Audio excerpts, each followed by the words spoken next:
സുദീപ് എല്ലാ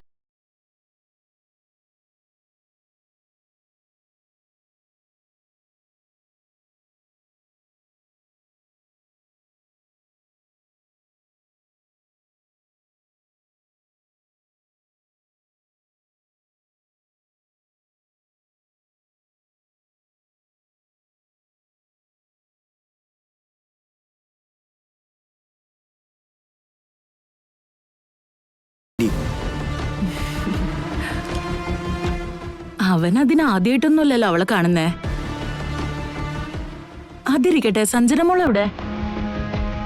ദേ അവളല്ലേ ആ വരുന്നത്.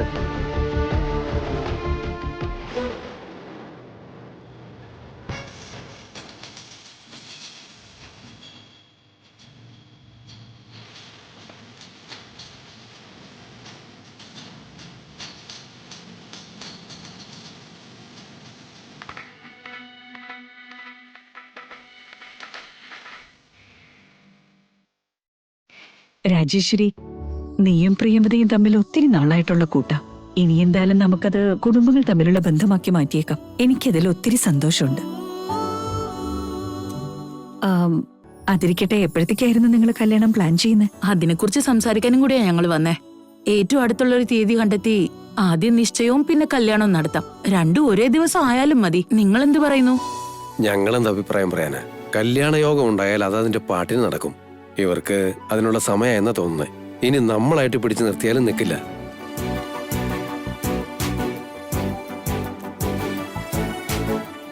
പറഞ്ഞത് 100% ശരിയാ. ജയദേവ, ആ പെൺകുട്ടി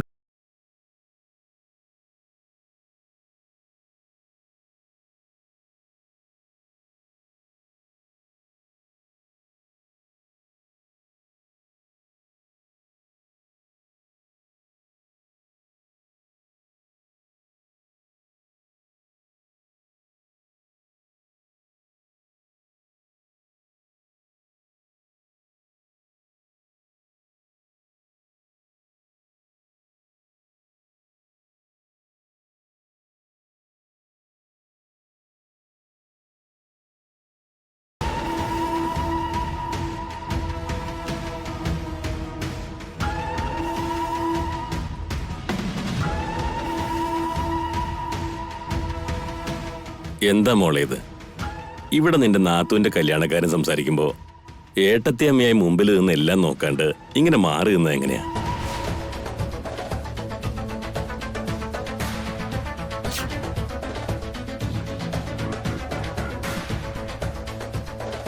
നിന്റെ കൈകൊണ്ട് തുടങ്ങിയ അതൊരു ഭാഗ്യമായിരിക്കുന്നൊരു തോന്നല്. മിഥുനെ നിന്നെ ഒന്നിച്ച് കാണുമ്പോ മെയ്ഡ് ഫോർ ഈച്ച് അതർ ആണെന്നേ തോന്നുന്നു.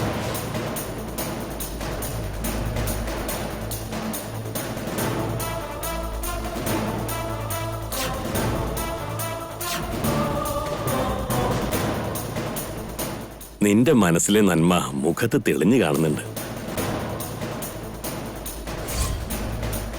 മതിയെന്നേ, ഇത്രയും പുകഴ്ത്തലൊക്കെ വേണോ? അതുകൊണ്ടല്ല രാജേശ്വരി, ഇന്നത്തെ കാലത്തെ പെൺകുട്ടികളില് ഈ ഗ്രാമീണ സൗന്ദര്യം കാണാൻ കിട്ടുന്നുണ്ടോ? പുറത്തെന്തിനു നോക്കണം? ഇവിടെ തന്നെ എത്ര പെൺകുട്ടികളുണ്ട്. പക്ഷെ മേഘനയെ പോലെ ആരെങ്കിലും ഉണ്ടോ?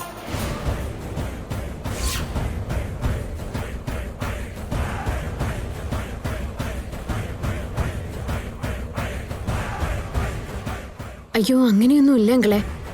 കാലം മാറി വരെയല്ലേ. ഇന്നത്തെ കുട്ടികളുടെ ചിന്താഗതിയും ടേസ്റ്റും എല്ലാം മാറിയിരിക്കുകയാണല്ലോ. എല്ലാവരും മോഡേണാ. പക്ഷെ അതിനെയും നമ്മൾ റെസ്പെക്ട് ചെയ്യണ്ടേ അങ്കിളെ? പറഞ്ഞതിൽ കാര്യമുണ്ട് മേഘനെ. പക്ഷേ കാലം മാറിയിട്ട് നീ എന്താ മാറാത്തത്?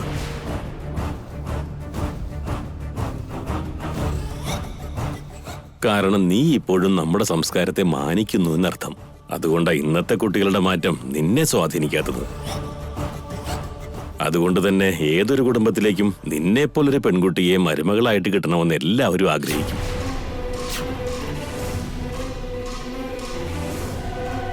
Thank you so much uncle. വിശ്വേട്ടാ, നമ്മൾ വന്നത് നമ്മുടെ മോന്റെ കല്യാണത്തെക്കുറിച്ച് തീരുമാനിക്കാനാ.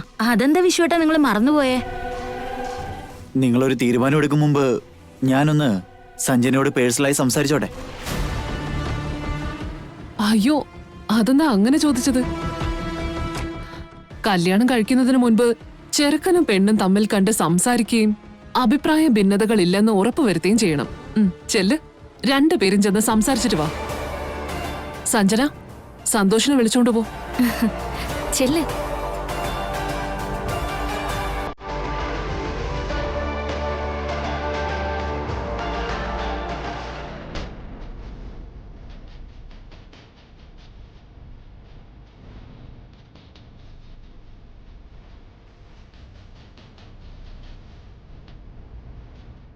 ഈ കല്യാണത്തിന് എനിക്ക് താല്പര്യമില്ലെന്ന് പറയണം. അല്ലെങ്കിൽ ഇതിന്റെ പേരിൽ വേറെയും പല പ്രശ്നങ്ങളുണ്ടാവും. Sanjana, what is this? നിന്റെ ഡ്രസ്സിങ്ങും ഹെയർ സ്റ്റൈലും ഒന്നും കൊള്ളില്ല. നീ ഏത് കാലത്താ ഇപ്പോ ജീവിക്കുന്നേ? സഞ്ജന, ഞാൻ ഫോറിനിൽ ജീവിച്ച ആളാ. കല്യാണം കഴിഞ്ഞ് നമ്മൾ ഫോറിനിലാണ് സെറ്റിൽ ആവാൻ പോകുന്നേ. അപ്പൊ എന്നെ കല്യാണം കഴിക്കുന്ന പെൺകുട്ടി കുറച്ച് മോഡേൺ ആകണമെന്നാണ് എന്റെ ആഗ്രഹം. ഫാഷന്റെ കാര്യത്തിൽ അവള് അപ്ഡേറ്റഡ് ആയിരിക്കണമെന്ന് എനിക്ക് നിർബന്ധമുണ്ട്. അത് നിന്നിലില്ല. എന്റെ ഫീലിങ്സിന് ജസ്റ്റ് ഓപ്പോസിറ്റ് ആണ് നീ. സോ ഇപ്പൊ തൊട്ട് നിന്റെ ഡ്രസ്സിംഗ് സ്റ്റൈലും വേ ഓഫ് ബിഹേവിയറും എല്ലാം മാറ്റേണ്ടിയിരിക്കുന്നു. എനിക്കിഷ്ടപ്പെടുന്ന രീതിയിൽ, ഞാൻ ആസ്വദിക്കും വിധത്തിൽ. സന്തോഷ്, എനിക്ക് തന്നോടൊരു കാര്യം പറയാനുണ്ട്. എന്താ? എനിക്ക് ഈ കല്യാണത്തെ താല്പര്യമില്ല. അതെന്താ? എന്നെ ഇഷ്ടപ്പെട്ടില്ലേ? അല്ലല്ല, അങ്ങനെയൊന്നുമില്ല. എനിക്ക് ഡിഗ്രി കഴിഞ്ഞ് കുറച്ചുകൂടി പഠിക്കണം. ഇനി പഠിച്ചിട്ട് നീ എന്ത് ചെയ്യാൻ പോകുന്നു? പഠിത്തമൊക്കെ ചുരുട്ടി മടക്കി വെച്ചിട്ട് എന്നെ കല്യാണം കഴിച്ച് ജീവിക്കേ. പണത്തിന്റെ പുറകെ ഓടാൻ നിൽക്കാണ്ട് കുടുംബമായിട്ട് ജീവിക്കാം. ആവശ്യമുള്ളത്രയും പണം ഉണ്ടാക്കാനും നിന്റെ ആഗ്രഹങ്ങളെല്ലാം തീർത്തു തരാനും ഞാനുണ്ടല്ലോ ഇവിടെ. എന്നാലും എന്റെ വ്യൂസ്, എന്റെ തോട്ട്സ് അതൊന്നും ഇതല്ല സന്തോഷ്. നമ്മൾ തമ്മിൽ ചേർന്ന് പോകാൻ പറ്റുമെന്ന് എനിക്ക് തോന്നുന്നില്ല. അങ്ങനെയാണെങ്കിൽ ശരി. നിനക്കിതിൽ താല്പര്യമില്ലെങ്കിൽ അത് നീ നിന്റെ അമ്മയോട് പറഞ്ഞേക്ക്. ഇനി അത് പറയാൻ നിനക്ക് ധൈര്യമില്ലെന്നാണെങ്കിൽ ഞാൻ പറയാം, ഓക്കെ അല്ലേ? പക്ഷേ നീ ഒരു കാര്യം മറക്കരുത്. നമ്മുടെ കല്യാണം ഉറപ്പിക്കുകയാണെന്നും നീ ഞങ്ങളുടെ വീട്ടിലെ മരുമോളാകുവാണെന്നും പ്രേമവതി ആന്റി നാട് മുഴുവൻ കൊട്ടിഘോഷിച്ച് ആഘോഷിച്ചുകൊണ്ട് നടക്കുക. ഇനി നമ്മുടെ കല്യാണക്കാര്യം അറിയാൻ ആരും ബാക്കിയില്ല. ഇനിയിപ്പോ ഈ കല്യാണം ഒന്ന് മുടങ്ങിയെന്നറിഞ്ഞാ നിന്റെ അമ്മയ്ക്കാണ് അതിന്റെ നാണക്കേട്. അമ്മയെ അപമാനിക്കണമെന്ന് നീ തീരുമാനിച്ചെങ്കിൽ ഇപ്പൊ തന്നെ ചെന്നത് വേണ്ടെന്ന് പറഞ്ഞേക്ക്. നിന്റെ അമ്മ ഇത്രയും കഷ്ടപ്പെട്ട് നിന്നെ വളർത്തിയത് ഒടുവിൽ അവരെ നാണം കെടുത്താൻ വേണ്ടിയാണോ? Sanjana, don't think too much. ഇതൊരു സിമ്പിൾ മാറ്ററാ. ബേസിക്കലി നിന്നെ എനിക്കിഷ്ടമാ. നീയും എന്നെ ഇഷ്ടപ്പെടുകയാണെങ്കിൽ രണ്ടുപേർക്കും നല്ലൊരു ജീവിതം ഉണ്ടാകും. ഒന്നിച്ച് നമുക്ക് ഫോറിൽ പോയി സെറ്റിൽ ചെയ്യാം. ബട്ട് വൺ തിങ്, ഇനി അങ്ങോട്ട് നിനക്ക് പഠിക്കാനൊന്നും പറ്റില്ല. നിനക്ക് ഇഷ്ടപ്പെട്ട രീതിയിൽ ജീവിക്കാനും പറ്റില്ല. എല്ലാ കാര്യങ്ങളും എനിക്കിഷ്ടപ്പെടും പോലെ മാറ്റിയെടുക്കണം. നിന്നെ സന്തോഷത്തോടെ നോക്കാൻ ഞാനുണ്ടല്ലോ ഇവിടെ. അതൊക്കെ പോട്ടെ, നമുക്കങ്ങോട്ട് ചെല്ലാം. എല്ലാവരും നമുക്ക് വേണ്ടി കാത്തിരിക്കായിരിക്കും.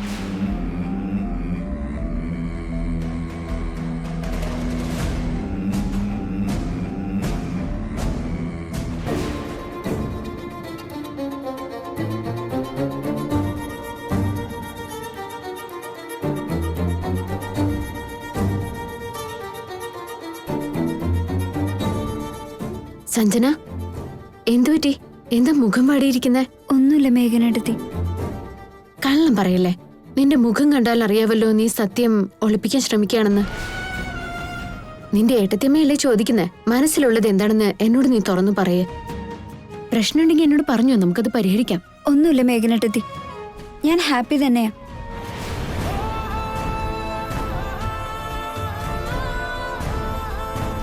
സഞ്ജന പറയുന്ന പോലെ ഹാപ്പിയല്ല. എന്നോടത് പറയാത്തതാ. അതവൾക്ക് എന്നോടുള്ള ദേഷ്യം കൊണ്ടായിരിക്കും. പക്ഷെ എന്തായിരിക്കും കാര്യം? ഞാനും പ്രേമവതിയും കൂടെ കുറെ ഏറെ കാലമായി ഇക്കാര്യത്തെക്കുറിച്ച് സംസാരിക്കുന്നതാ. പക്ഷെ ഇന്നാണ് അതിനൊരു പൂർണ്ണത ഉണ്ടായത്. പഴമക്കാര് പറയുന്ന എന്തിനും ഏതിനും അതിൻ്റെതായ ഒരു സമയമുണ്ടെന്ന്.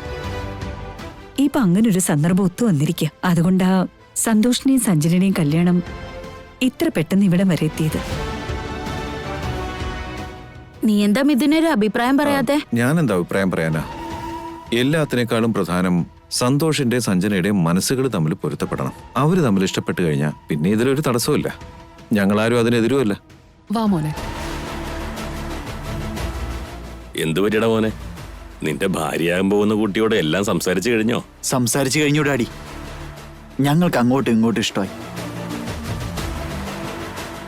അഭിപ്രായങ്ങളും അഭിരുചികളും എല്ലാം ഒരുപോലെ തന്നെയാണ്.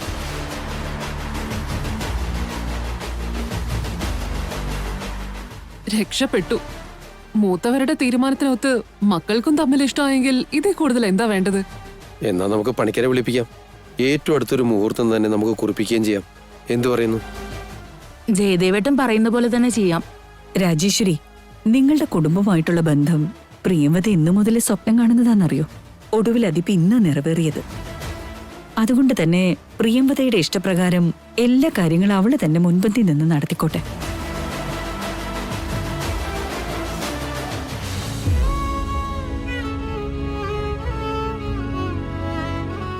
സഞ്ജന, എന്താ വല്ലാതിരിക്കുന്നേ? എന്തു പറ്റി?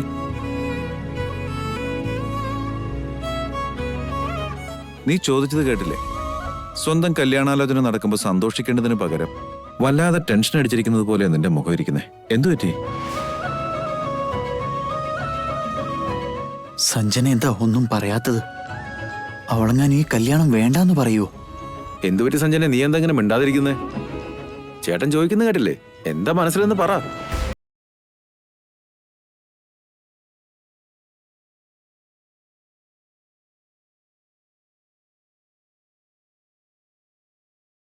എന്തോ വിഷമമുണ്ട്. അത് പറയാൻ നിനക്ക് പേടിയാണെന്ന് എനിക്ക് മനസ്സിലാവുന്നുണ്ട്. ഇവിടെയുള്ളവരെല്ലാം നിന്റെ സ്വന്തം ആൾക്കാരാ. മനസ്സിലുള്ളത് തുറന്നു പറയാൻ മടിക്കണ്ട. പക്ഷേ നീ ഒരു കാര്യം മറക്കരുത്. നമ്മുടെ കല്യാണം ഉറപ്പിക്കുകയാണെന്നും നീ ഞങ്ങളുടെ വീട്ടിലെ മരുമോളാകുവാണെന്നും പ്രേമവതി ആന്റി നാട് മുഴുവൻ കൊട്ടിഘോഷിച്ച് ആഘോഷിച്ചുകൊണ്ട് നടക്കുക. ഇനി നമ്മുടെ കല്യാണക്കാര്യം അറിയാൻ ആരും ബാക്കിയില്ല. ഇനിയിപ്പോ ഈ കല്യാണം ഒന്ന് മുടങ്ങിയെന്നറിഞ്ഞാ നിന്റെ അമ്മയ്ക്കാണ് അതിന്റെ നാണക്കേട്. അമ്മയെ അപമാനിക്കണമെന്ന് നീ തീരുമാനിച്ചെങ്കിൽ ഇപ്പൊ തന്നെ ചെന്നത് വേണ്ടെന്ന് പറഞ്ഞേക്ക്. എന്റെ മനസ്സിലൊന്നുമില്ല, എല്ലാം വെറുതെ തോന്നുന്നത്. മിഥുൻ, സഞ്ജന ആദ്യമായിട്ടല്ലേ ഇങ്ങനെയൊക്കെ? ഈ പെണ്ണ് കാണലും കല്യാണവും ഇതിനെ പറ്റിയൊക്കെ പെട്ടെന്ന് പറഞ്ഞപ്പോ അവളുടെ മനസ്സിലൊരു പേടി തോന്നിക്കാണും. അതുകൊണ്ട് അവൾ ഒന്നും മിണ്ടാതിരിക്കുന്നത് അല്ലേ മോളെ? നിങ്ങൾ അതൊന്നും കാര്യമാക്കാൻ നിൽക്കണ്ട.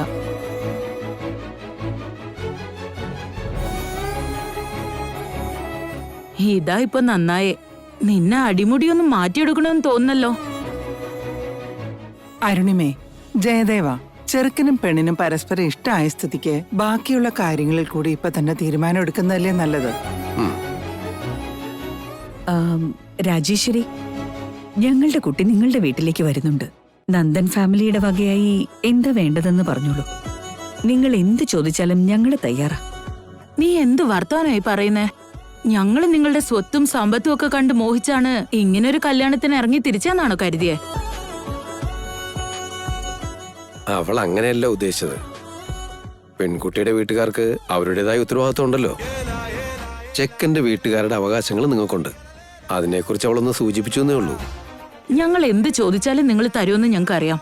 ഞങ്ങൾ ചോദിച്ചില്ലെങ്കിൽ അതിനേക്കാൾ കൂടുതൽ തരുമെന്നും അറിയാം. എന്നാ ഇത്രയ്ക്ക് പ്രസ് ചെയ്ത് ചോദിക്കുന്നോണ്ട് പറയാ. എന്താണെങ്കിലും മടിക്കാതെ പറഞ്ഞോളൂ. വയനാട്ടിൽ നിങ്ങൾക്ക് വലിയൊരു റിസോർട്ട് ഉണ്ടല്ലോ. ഇനി ആ റിസോർട്ട് സന്തോഷിന്റെ പേരിലേക്ക് മാറ്റി തന്നാ മതി. അതിൽ കൂടുതൽ ഒന്നും വേണ്ട.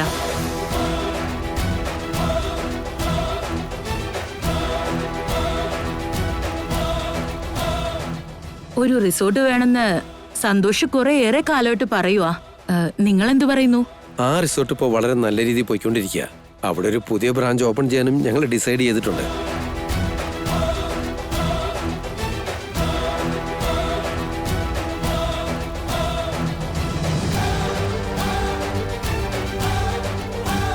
നിങ്ങൾക്ക് വസ്തുവ വേണ്ടതെങ്കിൽ അത് ഞങ്ങൾക്ക് വലിയ കാര്യമൊന്നുമില്ല. ആദ്യം കല്യാണത്തിനുള്ള തീയതി കുറിക്കാം. അപ്പോ ഇതിനെക്കുറിച്ച് നമുക്ക് വീണ്ടും സംസാരിക്കാം. അല്ല, എന്തു പറയുന്നു? ഓക്കെ ഓക്കെ, അരുണിമ പറഞ്ഞ പോലെ തന്നെയാകട്ടെ. അത് വേണം ഇത് വേണമെന്നൊക്കെ ശാഠ്യം പിടിച്ച് ഇവിടെയുള്ളതെല്ലാം ഞങ്ങൾ കൊണ്ടുപോകാൻ പോകുന്നില്ല. നിങ്ങൾ സന്തോഷത്തോടെ തരികയാണെങ്കിൽ മതി, അല്ലെങ്കിലൊന്നും വേണ്ട. അങ്ങനെ പറയല്ലേ. എത്രയും പെട്ടെന്ന് ജോത്സ്യരെ വിളിപ്പിച്ച് തീയതി കുറിക്കാം. എന്നാ പിന്നെ അങ്ങനെ ആവട്ടെ. അരുണിമേ, ഞങ്ങൾ ഇറങ്ങട്ടെ. പോയിട്ട് വരട്ടെ. ശരിയെന്നാ.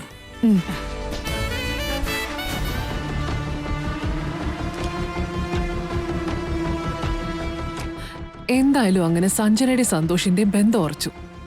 ഇനി വിവേകിന്റെയും രാജേശ്വരിയുടെ മോളുടെയും കാര്യം കൂടി ഉറപ്പിച്ചാ എനിക്ക് എന്റെ മക്കളോടുള്ള കടമ തീർന്നു. പിന്നെ എനിക്ക് ആരുടെയും യക്ഷിയെ തോൽപ്പിക്കാൻ കച്ചകെട്ടി കളത്തിലിറങ്ങാം. എന്റെ ഈ ജീവിത ലക്ഷ്യം അതാണ്.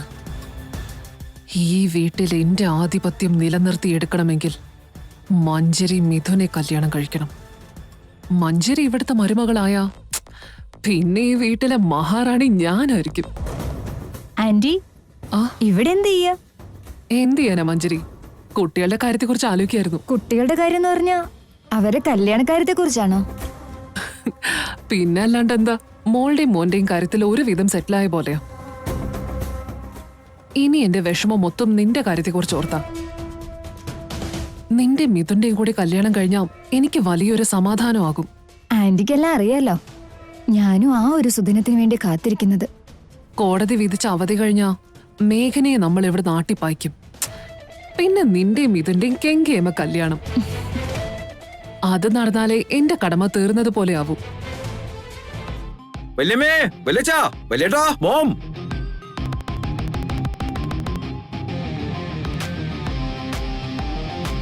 ആ, ഇവിടെ തന്നെ ഉണ്ടായിരുന്നു. വലിയേട്ടാ, എന്തു പറ്റിയടാ? നീ എന്താ വല്ലാതെ എക്സൈറ്റഡ് ആയിരിക്കുന്നേ? ഇതൊരു സാധാരണ എക്സൈറ്റ്മെന്റ് ഒന്നും അല്ല, തകർപ്പൻ എക്സൈറ്റ്മെന്റ്. കാര്യം അറിഞ്ഞാൽ നിങ്ങൾ എന്നേക്കാൾ കൂടുതൽ എക്സൈറ്റഡ് ആവും. ആദ്യം കാര്യം എന്താന്ന് പറയടാ. ഉള്ള കാര്യം പറയണ്ട്. പറഞ്ഞത് തന്നെ പിന്നെ പിന്നെ ചെലച്ചോണ്ടിരിക്കാ. എന്റെ അച്ഛമ്മേ, വെറുതെ തിരക്ക് പിടിക്കല്ലേ. ഞാൻ പറയാന്നേ, നമ്മൾ ആ മാഗസീന്റെ ഫോട്ടോഷൂട്ടിന് പോയിരുന്നില്ലേ, അത് ഇന്ന് അവര് അവരുടെ മാഗസീനിൽ റിലീസ് ചെയ്തിട്ടുണ്ടെന്നേ.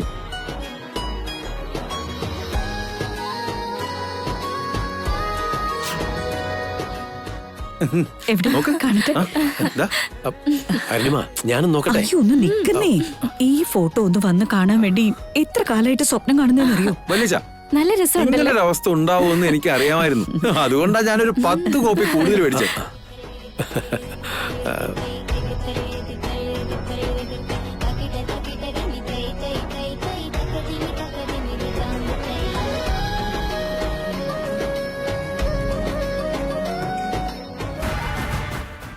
മേഘനയ്ക്ക് പകരം ഞാനായിരുന്നു ആ മാഗസീന്റെ കവർ പേജിൽ ഉണ്ടാവേണ്ടിയിരുന്നത്.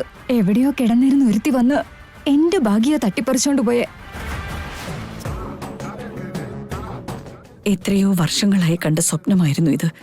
ഇന്നാണിത് നിറവേറിയിരിക്കുന്നത്.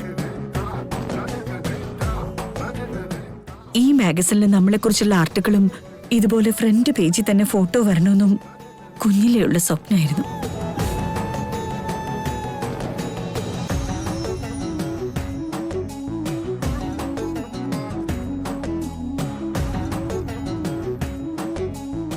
എന്റെ ഏറ്റവും വലിയ സ്വപ്നമായിരുന്നു ഈ മാഗസിന്റെ രൂപത്തിൽ സഫലമാക്കപ്പെട്ടത്. മോമിന്റെ എക്സൈറ്റ്മെന്റ് മുഴുവനും ആ കണ്ണി കാണാനുണ്ട്.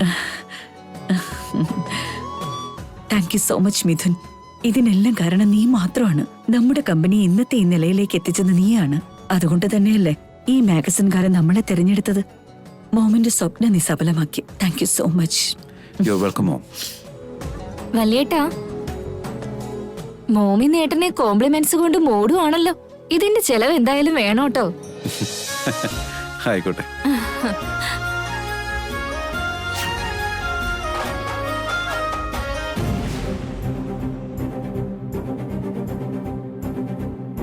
പ്രിയംവദേ, എന്താ നിനക്ക് പറ്റി? ഈ ഫോട്ടോ കണ്ട് ഞങ്ങളെല്ലാം സന്തോഷത്തിൽ അർമാദിക്കുമ്പോ നീ മാത്രം എന്തോ ഒരു സന്തോഷമില്ലാതെ അനിഷ്ടത്തോടെ നിൽക്കുന്നേ. ഈ മാഗസിനിലെ ഫോട്ടോ കണ്ടിട്ട് നിങ്ങൾക്ക് എല്ലാവർക്കും സന്തോഷിക്കാൻ കഴിയുന്നുണ്ടാവും, പക്ഷെ എനിക്കതിന് പറ്റുന്നില്ല.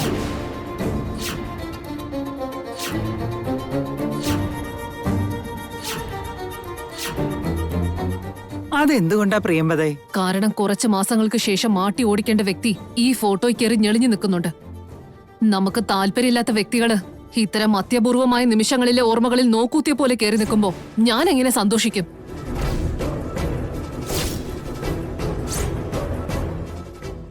ചെറിയമ്മേ, ഇനി ഇതിപ്പോ ഒരു വലിയ പ്രശ്നമാക്കാൻ നിൽക്കണ്ട. എല്ലാവരും ശരിക്കും സന്തോഷിക്കേണ്ട ഈ ഒരു മൊമെന്റ് ചെറിയൊരു കാര്യത്തിന് വേണ്ടി കളയരുത്. ചെറിയ കാര്യോ മിഥുൻ?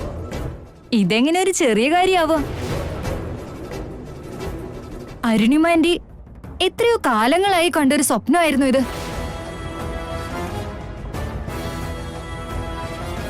ആന്റിയുടെ കുടുംബത്തിലുള്ള എല്ലാവരും ഒന്നിച്ച് ഈ മാഗസീനിൽ ഉണ്ടാവണമെന്ന് ഒത്തിരി ആഗ്രഹിച്ചിരുന്നു.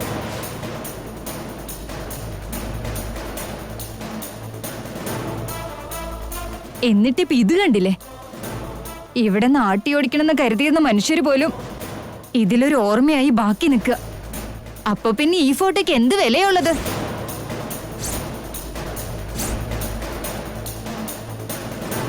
ഇതുകൊണ്ട് ഒരിക്കലും ആന്റിയുടെ സ്വപ്നം നിറവേറിയതുപോലെ ആവില്ല. മഞ്ജരി, മതി, നിർത്തും നിന്റെ പ്രസംഗം.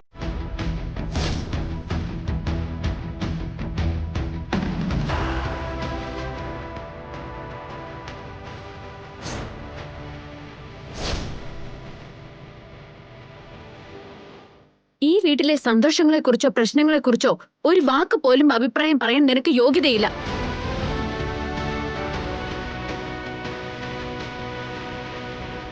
അതിര് കടക്കാതിരുന്ന നാണം കെടാതെ രക്ഷപ്പെടാം. ആയിക്കോട്ടെ, മഞ്ജരി ഒന്നും മിണ്ടുന്നില്ല. പക്ഷെ എനിക്ക് സംസാരിക്കാലോ. ജീവിതകാലം മാണിക്യം പോലെ അമൂല്യമായി സൂക്ഷിച്ചു വെക്കേണ്ട ഓർമ്മയാണിത്. അതിലൊരു കരിമ്പുള്ളി പോലെയാണ് നീ ഇതിനകത്ത്.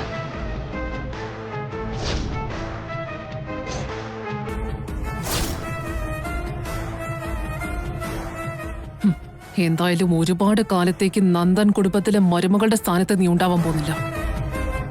പക്ഷേ എന്നെന്നും ഉണ്ടായിരിക്കേണ്ട ഈ ഓർമ്മകളിൽ മാത്രം നീ നിൽക്കുന്നത് എനിക്ക് ഇഷ്ടപ്പെടുന്നില്ല. ഈ സുവർണ നിമിഷങ്ങൾ ആഘോഷിക്കാൻ നിനക്കെന്ത് യോഗ്യതയുള്ളത്? ഞാൻ നന്ദൻ കുടുംബത്തിലെ മരുമകളായതുകൊണ്ട് തന്നെയാ എനിക്ക് ആ ഫോട്ടോയിൽ നിൽക്കാനുള്ള അർഹതയുണ്ടായത്.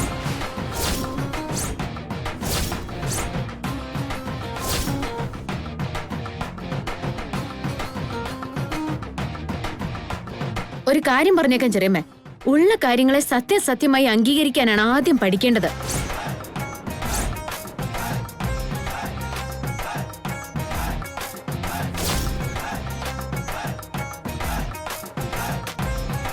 ഭാവിയിൽ ഞാൻ ഈ വീട്ടിലെ മരുമകളുടെ സ്ഥാനത്ത് ചിലപ്പോൾ ഉണ്ടാവില്ലായിരിക്കാം. പക്ഷെ ഇപ്പൊ ഞാൻ തന്നെയാണല്ലോ ആ സ്ഥാനത്ത് നിൽക്കുന്നത്.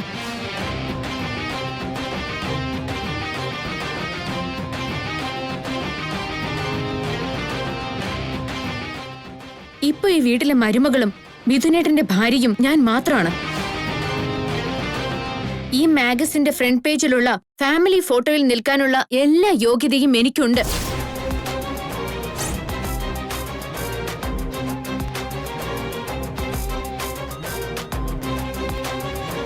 നിങ്ങൾക്കിത് കാണാൻ താല്പര്യമില്ലെങ്കിൽ ആ മാഗസിൻ കൊണ്ടുപോയി വല്ല ചവറ്റുകോട്ടയിലൂടെ. അതിനപ്പുറത്തേക്ക് ഞാൻ ഈ വീട്ടിലെ മരുമകളല്ലെന്നോ മിഥുനേട്ടന്റെ ഭാര്യ അല്ലെന്നൊക്കെ പറയാൻ വന്ന് ചിലപ്പോ നിങ്ങൾ വിവരം അറിഞ്ഞെന്നിരിക്കും.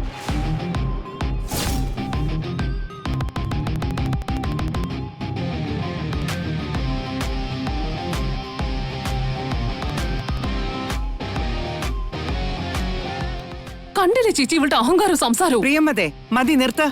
അതല്ല അമ്മേ. മിണ്ടരുതെന്നാണ് ഞാൻ നിന്നോട് പറഞ്ഞത്.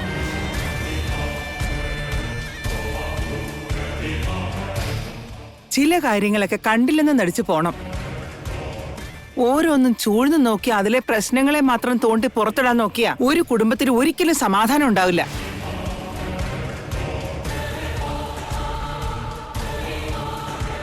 ഈ കുടുംബത്തിൽ മറ്റാർക്കും ഇല്ലാത്ത പ്രശ്നം എന്താ? നിനക്കും മഞ്ജരിക്കും മാത്രം ഉണ്ടാകാനായിട്ട്? ചെറിയമ്മേ, അത് തന്നെ എനിക്കും പറയാനുള്ളത്. കഴിഞ്ഞു പോയ കാര്യങ്ങളെ അതിന്റെ വഴിക്ക് അങ്ങ് വിട്ടേക്ക്.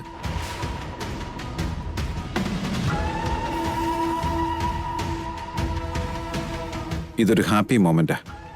അത് സന്തോഷത്തോടെ ആഘോഷിക്കണം. ദയവ് ചെയ്ത് ഈ വഴക്കും വക്കാണൊക്കെ ഒന്ന് മാറ്റിവെച്ചാൽ നന്നായിരുന്നു.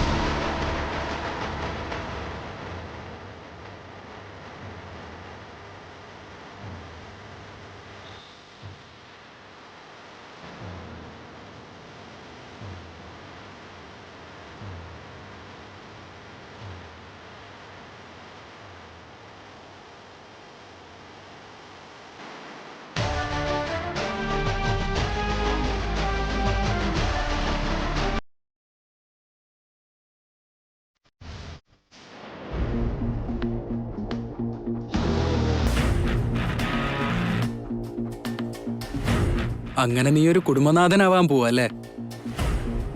ലവ് എന്നും പറഞ്ഞ് കുറച്ചു കാലം ജീവിതം ആസ്വദിക്കാനുള്ളതിന് അതെല്ലാം മാറ്റിവെച്ച് വേണ്ടാത്ത ഉത്തരവാദിത്വം തലയെ കയറ്റി വെച്ച് നീ നിന്റെ തലയിൽ തന്നെ മണ്ണ് വാരി ഇടുവാണോ? ഇതിപ്പോ വീട്ടുകാരുടെയും കൂടെ നിർബന്ധമാണേ. അതിരിക്കട്ടെ, നിന്നെ കെട്ടാൻ പോകുന്നേരാ? ഫോട്ടോ കാണിക്കോ അതോ കല്യാണത്തിന് കണ്ടാ മതി എന്നാണോ? അതിന്റെ ഒന്നും ആവശ്യമില്ല, ഇപ്പൊ തന്നെ കാണിക്കാം. കുറച്ചു നേരം ഒന്ന് ക്ഷമിക്കേ, എനിക്കൊന്ന് കാണണമെന്ന് പറഞ്ഞ് വരുത്താം. അത് ശരി, നീ ഫോട്ടോ കാണിക്കുന്നേ ഞാൻ കരുതിയുള്ളൂ. നേരിട്ട് ആ കുട്ടിയെ തന്നെ വരാൻ പറയാ? Why not? ഈ സന്തോഷിന്റെ സന്തോഷത്തിന് സന്തോഷിനെ കെട്ടാൻ പോകുന്നവള് എത്ര തിരക്കുണ്ടെങ്കിലും അതെല്ലാം ഒഴിവാക്കിയിട്ട് എന്റെ അടുത്തേക്ക് വന്നേ തീരൂ. ഞാൻ വിവാഹം കഴിക്കുന്നവള് കല്യാണത്തിന് മുൻപും കല്യാണത്തിന് ശേഷവും എന്റെ സന്തോഷത്തിന് ഒത്തു നിൽക്കണം. ഞാൻ പറയുന്ന അതേപടി അനുസരിക്കണം. നിങ്ങൾ നോക്കിക്കോ, അവളിപ്പോ ഇങ്ങെത്തും.